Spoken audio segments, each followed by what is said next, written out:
My name is Jennifer Jones. I'm a data scientist with IBM. I joined IBM through the Tech Re-entry Program. The Tech Re-entry Program is part of a partnership with the Society for Women Engineers and iRelaunch.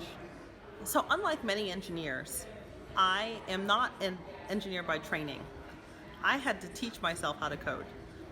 I came to computer science through sales and strategy. It was very frustrating to me to not be able to deliver on some of the technical solutions we were talking about. So I ended up taking a career break, and during that career break, I taught myself to code. One of the big lessons I learned in this process is that you don't have all the answers. It's really hard for somebody who was a high performer in their previous career after taking a career break to come back to the workforce.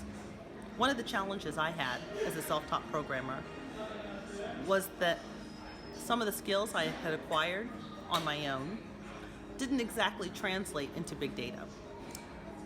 I had to find a way to continue to teach myself, but still continue to deliver for the business. I had two lessons that I learned as part of coming back through the Tech Re-entry Program. The first lesson I learned was that when you don't have the answers, it's okay to hack it. So hack at it. Take a problem and continue to work it until you find the answer. Use Google, find a resource that you really trust, and continue to go back to it and say, maybe this is it. Okay, so does this work? No, let's try again. So for me, I hadn't actually delivered anything on a cluster before. A cluster is a distributed system. When you're learning on your own, you only have one system. For me, it was a new experience to be using a cluster system. I had to find a good library and a good book so that I could go back and say, these are the rules when you're using a cluster on a cloud.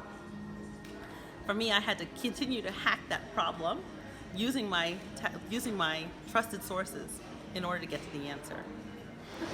The second thing that I learned in this process was, if you're hacking at it for more than 48 hours, ask somebody for help. As a type A person, it's really hard to stop and say, can you help me?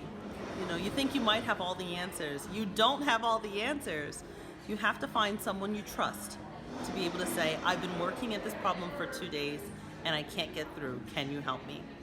Being able to first trust yourself to hack at it for 48 hours and try to teach yourself, but then also knowing when to stop and ask for help is a very important piece of the re-entry process. It's a very important piece of my journey, and it's critical, I think, when you're going back into the workforce to trust yourself to learn something new, but also trust yourself enough to say, I can ask for help in a safe environment, and we will get through.